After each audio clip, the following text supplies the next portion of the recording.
But if I were a Colorado Buffaloes fan, right? They're having the time of their life. They're the talk of the college football world.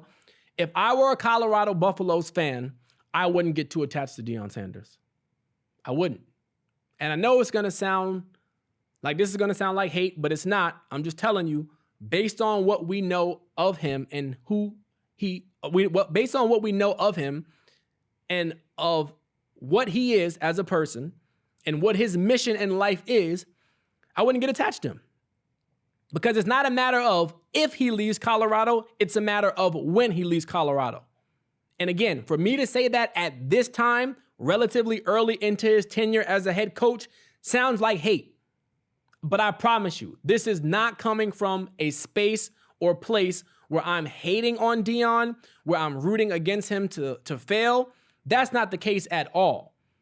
I just don't want a repeat of what happened at Jackson State, where people felt like Jackson State University fans and a lot of black people felt like Deion Sanders sold a bill of goods to the student body and to our community about what he wanted to do, not just for that HBCU, but for HBCUs across the board. And then when he got an opportunity, he bolted and exited stage left. Deion Sanders is a fixer. He is a builder. He leaves his imprint everywhere he goes. But the problem is you can't get attached to people like that because that's the thing. They've shown you throughout their history, they will leave. And them leaving doesn't necessarily have to do with anything that you've done or them not being happy. It's just some people's innate personality is for them to want to go out and build something from the ground up. You know how hard it is to establish your own? Just think about that. Or to change the culture of a business, of a sports team. It is a challenge. And even though I don't know Deion Sanders and I've never met him personally, he strikes me as the type of person who's motivated by challenges. He wants to prove people wrong. He hears the chatter. He hears the naysayers, the detractors, the doubters. I respect it. I respect it. I just don't want in 2 or 3 years, once Deion has accomplished everything he set out to do, or maybe once he's accomplished a couple of things on his list, if he takes another opportunity somewhere else, whether that be at another big program or a bigger program in college football, or even a job in the NFL, or even if he just says, hey, I'm walking away from the sport totally. I don't want people to come out of the woodwork saying, I feel betrayed, I feel misled, he got us all buttered up just to bail on us. It's not fair to him. It's not.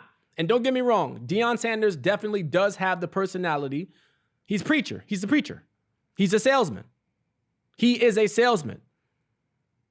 But when he left Jackson State, I told people if that's the type of vibe you get from him and you know this is his track record, why are you still upset?